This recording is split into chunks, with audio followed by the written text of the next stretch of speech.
मेरे को एक सवाल था. I think maybe we'll start with this only.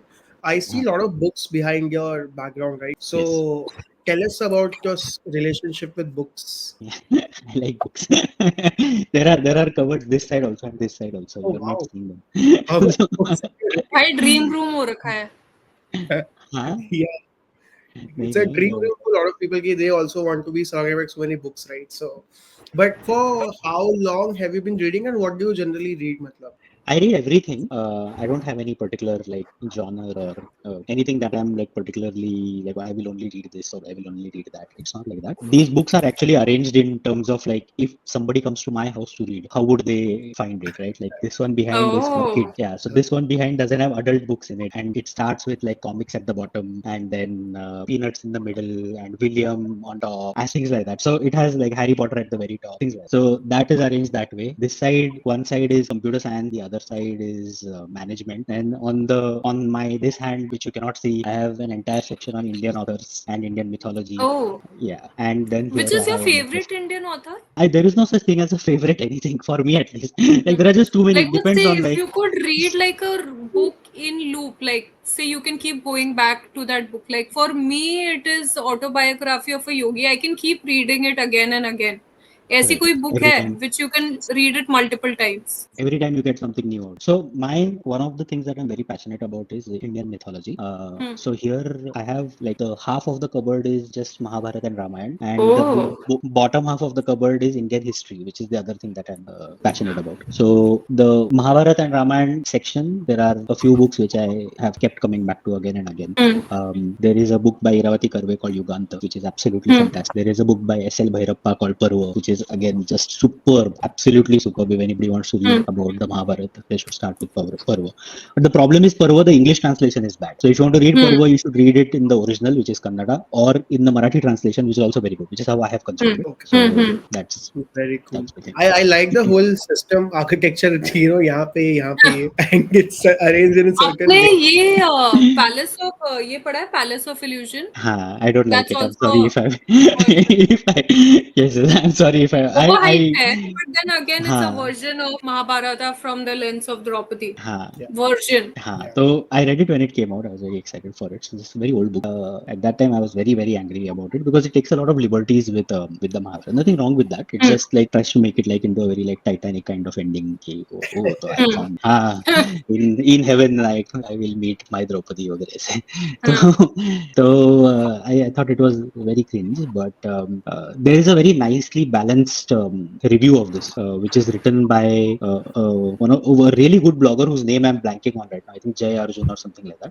But I'll find the link and I'll share it with you. It's a really nice balanced take on what is great about Palace of Illusions and what is bad about Palace of Illusions. And I kind of agree with that take. Like when my teenage anger or whatever settled down, I read through that review and I really agree. They do a really good thing. Like there are some really nice parts to that book in terms of how they have shown the character of say Draupadi, and then there are some bad parts. So for me, you know what happened is for the past, I guess 2 months, I've started traveling by local train. Local train, you'll have one sect which is kind of constantly like for people who don't know, in Mumbai, a lot of people travel by local train. So there are two kind of people in the local train. One which is only looking into their mobile phones, and the other is which is reading. So this was one book which you won't believe. In a day, I would see at least one person reading it. So I was like, पढ़ी लेते हैं अब ये इतना देख चुके हैं कि पढ़ ही लेते हैं. So half of the books which at least in like the past couple of months which I've read is the ones which I'm seeing in the train. That becomes my reference point for books these days.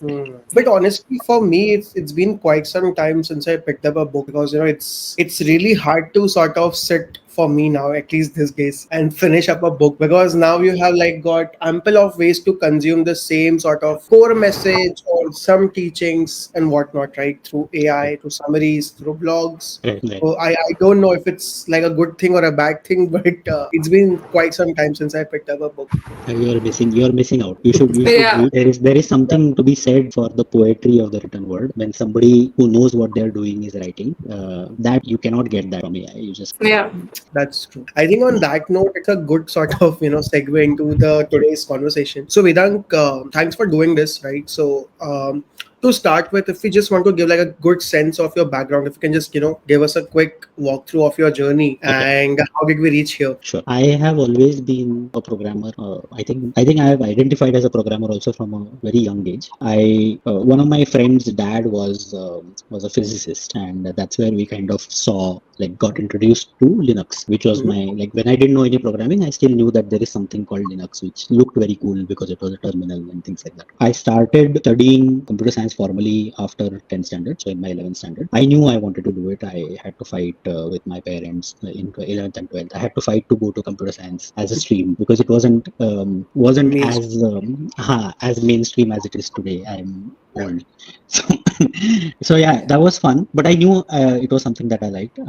After I finished my engineering, so in our time in engineering, the curriculum was very limited, which I today I reflect and think was is actually a really good thing, because I look at the curriculum of students today, and there's a huge problem that they're just trying to do everything. So because of that, and the field is so vast that if you try to do a little bit of everything, you end up doing nothing. So they practically have no usable skills at the end of their 4 years because they have done too little of too many things. Right? Hmm. Instead of just doing a few things but in depth, which we got to do, not because the curriculum was better designed or whatever. I don't think there had been much thought given to the design of the curriculum in our time either, or in this time either. But it was just the timing of the thing. So basically, what I learned there was a little bit useful to me afterwards. At that time, systems programming was a very big thing. So I was a systems programmer. There were a lot of systems programming jobs in Pune, where I'm from. So I did that. Out of college, I joined Semantic, and I was working as a kernel programmer, basically,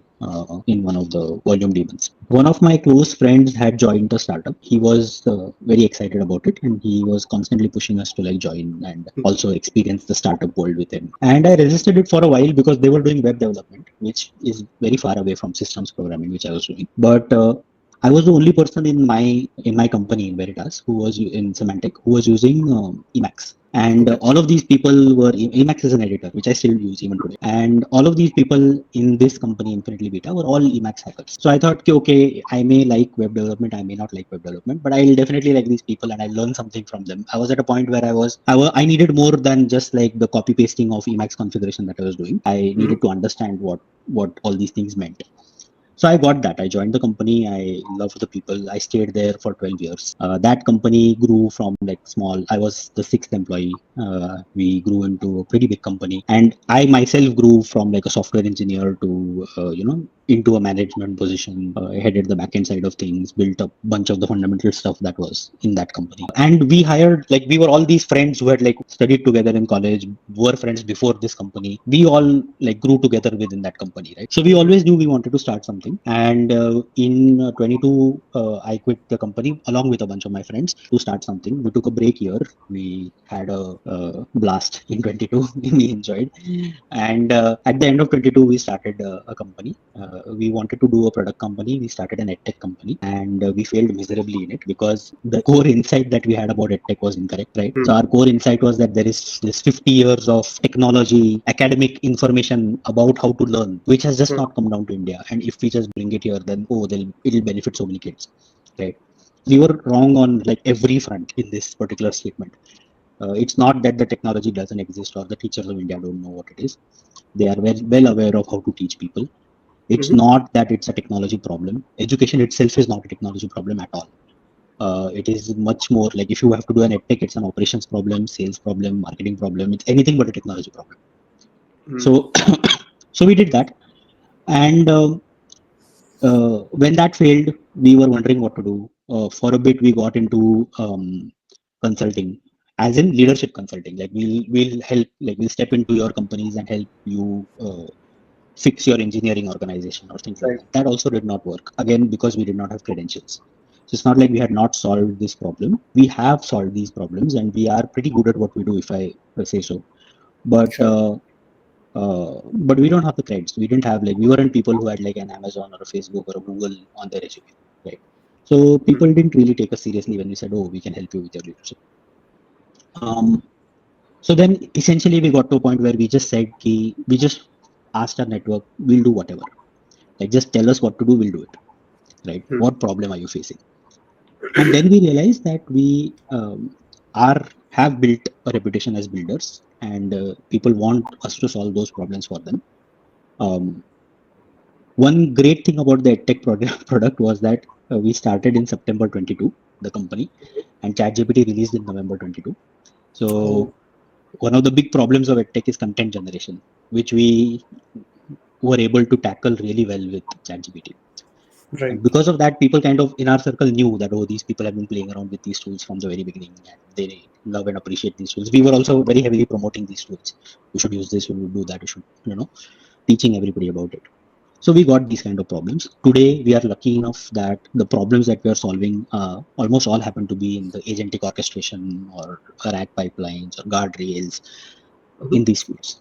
So we are a very small software services consulting company called Unravel.tech, and we focus on Gen AI and LLM applications like everybody else in the world right now. Nothing special about that. I feel we have like a few months of edge on some other companies who might be doing similar things. But if we Right. don't constantly invest in learning, we'll lose that edge because literally everyone in the world is just doing this. Hmm. I think with this context, it will be, perfect time that we get to the action, right? So I am very excited to see that the kind of use cases you're gonna show people today, because एक तो you have bunch of, like, you have been early at few places, right? So um, I'm super excited to see like what we're gonna learn today. So if you can just start with the sort of demo, and yeah, we can get Sure. started. Okay. Let me just overall, let me just talk a little bit um, about what I want to convey here, right? So there is a lot of in my opinion, Gen AI and LLM tools are overhyped and underhyped at the same time. Okay. There are people who are saying, oh, they'll take away all the jobs, oh, and let's fire everybody in the world because AI is going to replace them, things like that. I don't think that's going to happen. Mhm. There has never been a case where a new technology has failed to create jobs, right? So yes, certain cohort of people may be impacted, but always you end up with more jobs than there were previously, right? um, and if you have anybody who has tried it has seen the power of it, right? So if you haven't tried it, you should. If you don't think that it will improve your productivity, please come talk to me. I want to understand why you think that way, because it is a huge productivity boost, and that's essentially the thing that I want to talk about. um, yeah, cool. I think we can go into the uh, Sure. demo, share the screen, and please Mhm. feel free to ask me any questions. Just stop me in the middle and things like that. Yeah. Um, right, let's see. Okay, Yeah. can you see my screen? We can. Yes. I will be talking mostly about programming today. Feel free to ask me about anything in the middle, and I'll show you what I do with it. My whole current stance on LLM tools is that I love writing code. I don't like reviewing code, so I'm not a huge fan of Claude Code. I understand that everybody is using Claude Code. I am also using Claude Code. I use Claude Code only when I have to scaffold things or think through things like brainstorming. My primary use case with Claude Code is brainstorming. For implementation, I prefer a tool called Aider, which we Mhm. are going to see. And what Aider does is it lets me do very pointed changes. So I ask it a question about a particular section of code, and then I make a change in that particular section of code. Then I can test it by hand, make the change by hand if I want, things like that, right? So I'm Mhm. using it as a much faster Stack Overflow, much faster Google. Whenever I have a thought, I can just talk to my assistant and I can get an answer, and it keeps me in flow. So Mhm. my productivity has not improved because there are like 100 agents running in the background generating code. I don't think that's a nice way to increase productivity, Mhm. but my productivity has improved because these agents keep me in flow state for longer. I don't get bored, I don't get distracted because I have somebody that I'm talking to, and that someone is answering all of my questions. So let me Yep. show you what working with. First, I want to show you a tool called Shell Sage. So what that does is, so let's try to update Claude Code. Let me see if I have this. This is going to give me an error. I don't know what this error is. So I can ask Shell Sage. Okay. So what Shell Sage is doing is it's working inside of Tmux, which is what you're looking at on my screen. And Mhm. it is able to look at my Tmux history, and it is able to use that to have a context about what I'm saying, right? And then it is able to answer that question. So it is telling me that, okay, this is the thing. It is what has happened when npm tries to rename a directory, and here is how you can fix it. right? So I can now try to run this. The So power sorry, of this again, yeah, sorry. question. Is it like Yes. a editor? Is it like a editor? What you're saying, or This is can you a explain the tool itself? What is the tool? this is the terminal that you're looking at. So this is the day in day out that developers should be spending in, right? So editors and terminals are two tools which developers should absolutely master and they Sure. should always use. Hmm. So this is a terminal. This is what developers use for getting their work done all day long. Hmm. And this terminal, you can execute different commands, Sure. right? And now one of those commands I want to update my Claude code. I don't know why Claude code is not being updated. I left it for this session to see if we can figure out what the problem is, right? Hmm. So shell sage is a tool which I may have. Cool. So this is shell sage. I will share this tool with you. And what Yes. this tool is, it's meant for sysadmins basically, right? For anyone who's working in a terminal. Got So it's it. meant for anyone who's working in a terminal, and it is built specially for that, for understanding the context of the terminal and being able to help you, right? Perfect. Got it. So there, what is it saying? It's saying I can't even uninstall it because something, right? Directory is not empty, and this is what has happened. Okay, I can ask Cellsage to help again, right? Hmm.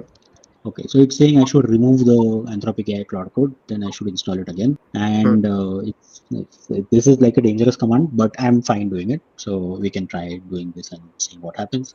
Or actually, let's leave it because I want to demo Cloud code. I don't want to mess up this thing right now.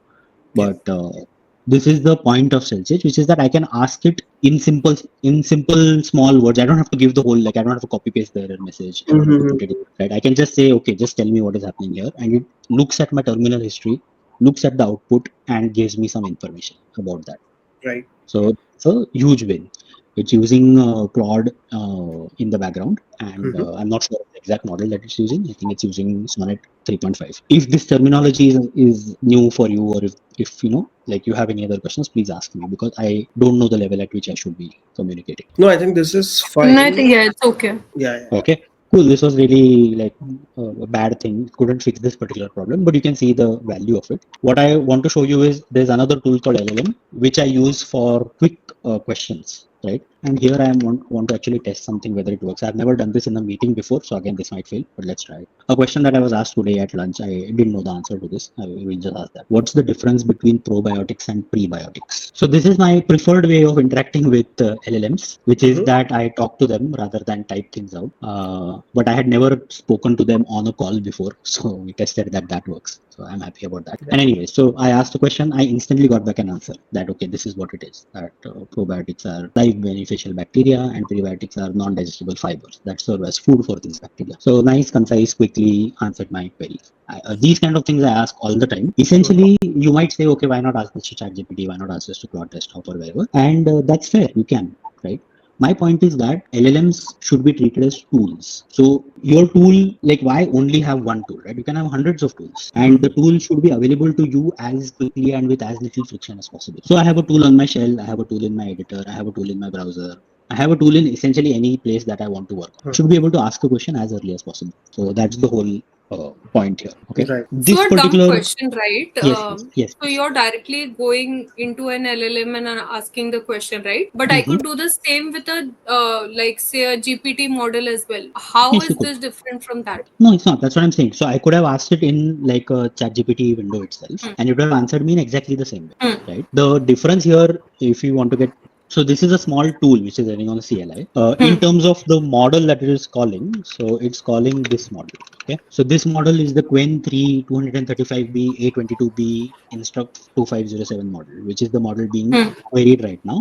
And this model is being served by an inference provider called Cerebras, which is a company like ChatGPT, right? So ChatGPT Hmm. is one company which OpenAI is the company which is Huh. hosting a model called GPT-5 or GPT-4o mini or whichever ones you want to query. Similarly, there is a company called Cerebras which is hosting this model Quen 3 235B, Hmm. which I'm querying. But that's about it. Other than that, this is a chat. I could even treat it as a chat. I think it has a command called chat, which gives me like a chat Hmm. like thing, right? Hmm. So this is exactly like your chat GPT. I can ask a question. Hmm. Let's ask a question like this is faster. So according to you, what is better, this version or the other versions of GPT that are available? The point is that each of these people are hosting what is called like a model, right? An LLM model. Which model is better? Like this is like a vibes based answer. There are many different benchmarks. which talk about, okay, this model is better for this task, that model is better for that task, and you have to experiment with all of them to know which one is better. Like in this case, why I have chosen this particular model is because it's fast, right? I am not going to ask complex questions in this particular UI ever. I'm not going to ask it to download something from my Google Drive and do an analysis on it and create a bar chart and things like that, right? Yeah. So I am going to ask simple questions to which I want fast answers. Now you can see how quickly it answers. That is Right. the reason why I have chosen this particular model in this particular case. So like that, if you don't experiment with different models, you will never develop your own taste for which model to use where. So that is the point here. Also, Um, sorry, I have one more question, right? So we have yes. seen a lot of people also trying to run LLMs on offline on their own machines, right? With the whole Yes. data concern or like like privacy concern thing. Right. What is your sort of take on that particular thing? Okay. So small language models I have not run a lot of, simply because the laptop that I am on is old and I currently don't have the budget to buy a new laptop. But when I do, I will buy a beefy laptop which can host a useful Hmm. small model on. So the models that I have right now for my day-to-day use case are not very useful. The small Okay, models. understood. Now, when you can say that we can host a large model, right? Like if you do a calculation for how much money you might require to host a really well-performing version of DeepSeek. I think I had done some back of the paper calculations when DeepSeek had come out and rocked the world, and it had come to like some 25 lakh rupees for a setup that I need to do at home. Okay. Right now, I could do it for the sake of learning, and I will learn a lot if I do it that. But the problem is that all these model companies are racing against each other to improve what they are offering the customer, right? Why would I spend that much money to host something locally before all of this has been figured out? Right. So I could, but to get the benefit out of it, I would have to invest so much, and I would have to take care of so many things which all these people are taking care of already. That it is just an exercise in learning at that point. Like you should do it if you want to learn, but other than that. There is no reason for doing. Yes, privacy, etc., is a concern, but I mean, then in that case, you should question yourself on every service that you're using. Ask, is this service private enough for me? And if it is, then yes, great. Then and there are people I know who are of this, way of living, who actually take that their privacy that seriously, and they don't give in to convenience. I think that's a very good, fair point to also look at, because now we are seeing that every 3 to 6 months, right, there's a new model coming in with even larger parameters. So Right. if by the time you will implement the older version, they probably would have released something else, right? So it's also a lot of hassle that way for people to constantly keep upgrading offline models in that case, I suppose, because Right. they have to keep up with what's going on in the market. So I was just going to ask a completely different question. So, like, say if it's Okay. a first time coder, right? Assume Mm-hmm. somebody is doing computer science, maybe they're in their Mm-hmm. third, fourth year, and they're now trying to do internship, practical projects, right? Would you have a Mm-hmm. use case where they can train themselves? Like, if they're getting stuck in a code, right? How do they kind of better their code? How can they make it as per code standards? If something around that you could show as a quick use case. Sure.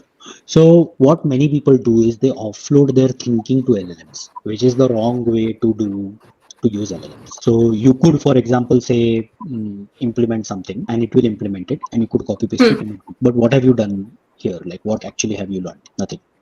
Let's break your question down bit by bit. Okay. First thing is key. Are people using LLMs in their day-to-day life or not? If they are not, they absolutely should. My recommendation is move away from the free versions and pay. You don't need to pay if you're a student. There are a lot of companies which offer credits to Right. students, and please do the research, find these places, and take these credits and use the paid version of these models, because there is a huge difference in the quality. Also, you need to be able to experiment with these different providers if you want to develop taste, and if you want to know, like, then you'll have, like, yeah, I want things to be fast in this case, I want things to be correct in this case, I want to increase the thinking budget when I'm doing this, I want a bigger context window when I'm solving some kind of a problem, right? So these are all things that you learn about LLMs as you start. So that's number one. Please use LLMs. Please find a paid version. Please use the paid version. The number two bit of advice is, I have seen lots of people have offloaded their thinking completely to LLM. So they'll just ask a question, craft this email for me, write a reply for me, write this code for me. That's not a good way to use LLMs. So what you should do is you should use LLMs to add more steps to your process, right? So for example, If previously you were writing an email reply and then sending it, now what you want to do is you want to write the email reply, then you want to give it to the LLM to say, Ki, this is the person I'm writing to, this is the context, this is the email that I've written, how do I improve this? Does it convey my message properly?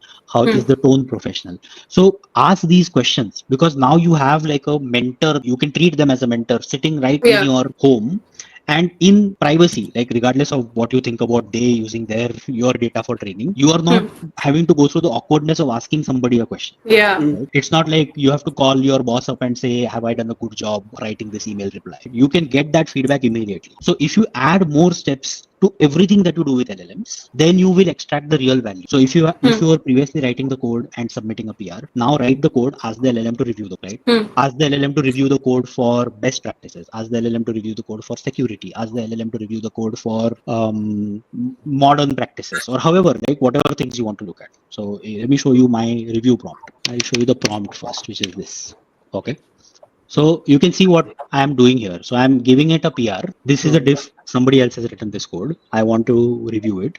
I'm asking the LLM to review it, right? And I have put down everything that I used to think about. So I used to look for potential bugs. I used to look for security vulnerabilities. I used to look for best practices, code readability, things like that, right? Now I may forget to look at all of these things on a particular day, right? But once I have captured this on a prompt, now my job is to keep improving this prompt, right? So now if I just hit enter, now it is looking at that diff, it is running this prompt, and there you go, right? It's given me a giant review of this commit. And in the end, it's given me some sort of a verdict, and it's saying, okay, this is a highly professional production ready framework. With a few refinements around error handling and configuration, it will be a critical asset, right? And it's saying it's ready to merge with minor fixes priority, right? Now I printed this out to a terminal because I wanted you to see it, but I would have otherwise, like, I have a small utility that I've written which writes this to files, and then I can go and read through that, and I can see what this means, and is there anything from here that I should actually tell people about, things like that, right? If that makes sense. Does that answer your question? Yeah, makes sense. Like, but what you're saying, Vedant, I think that extends to the larger audience. I think I and Jay were discussing this only yesterday offline, right? That people are just dumping everything on any sort of LLM, right? If Right. you start doing this, you're going to stop thinking. You're like literally wanting ready-made answers, right? If you do that, then where is your touch, right? Where is your intelligence to that conversation? Right. So I think it's happening across all chapters. In fact, I was telling this on one of our sets also. There's this assignment I'd sent out for one of the positions we were hiring. You won't believe the assignment reply which I get 75% of the time, same answers. Like, I did not even have to bother to figure out that this is GPT. It was that bad. Like, everybody is just copy pasting. Nobody is kind of actually using their brain to then figure out what next. So I think that's also becoming very scary eventually. But I think we'll start realizing, like, I also kind of immediately figured out, right, that the answers were coming same. So I think at least on business front or selling front, if you keep doing the same codes, or if you keep using the same marketing tactic, then you're not going to stand out compared to others. So I think that's also one more challenge which companies have started facing now. Yeah, for sure. So that's the thing, right? So it depends on what kind of, like, I'll speak only from a coding point of view, or for a programmer life. So it depends on, like, whether you enjoy programming or not, right? So if you enjoy the, like, act of programming, if you enjoy the act of providing value through building some sort of an artifact, then you are approaching it from a different mindset, right? So then you can kind of, like, extract maximum value out of it.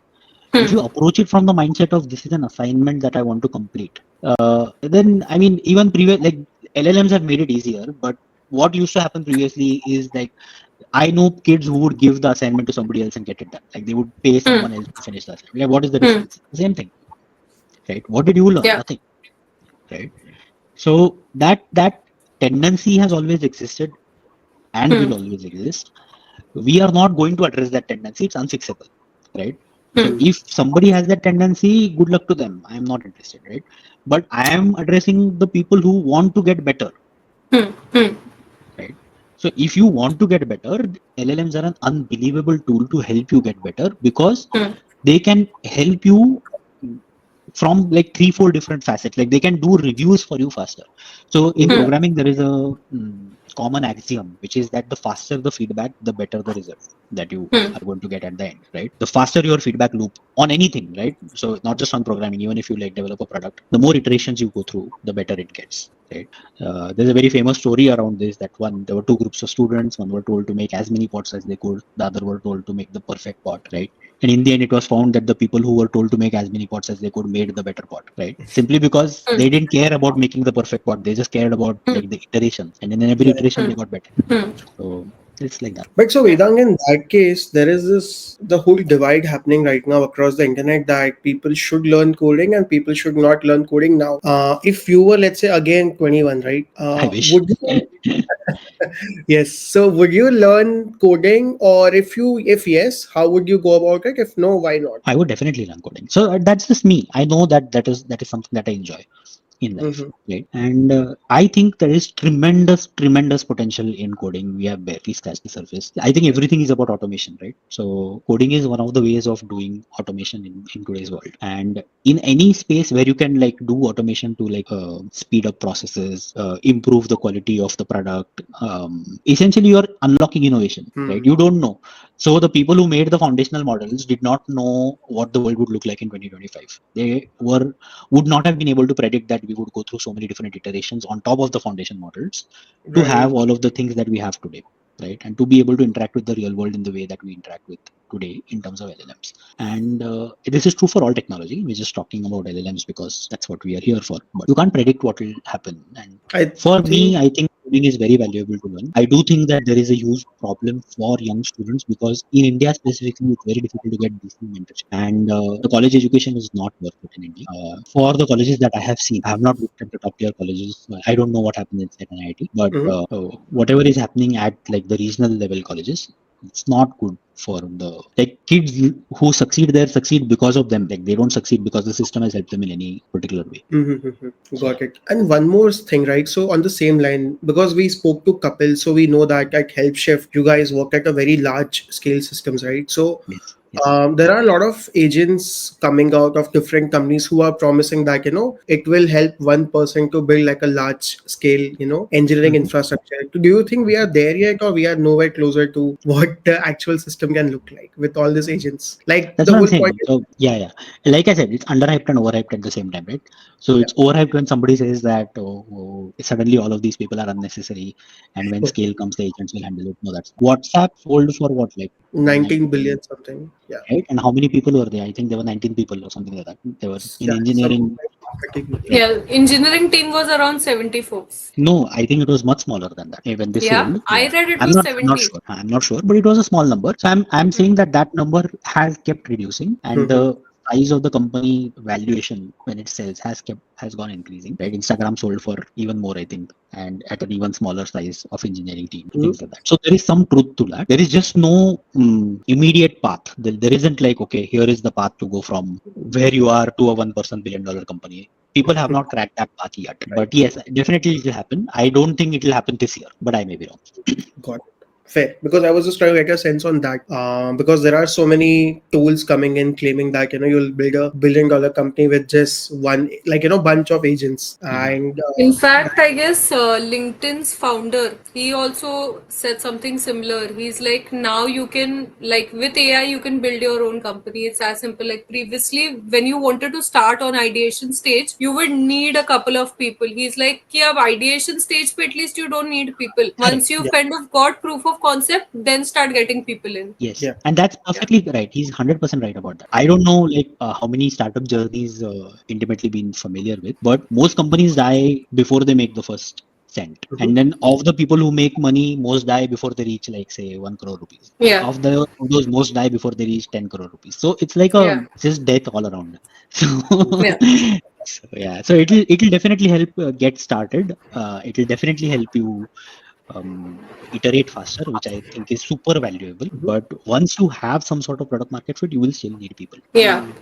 Fair.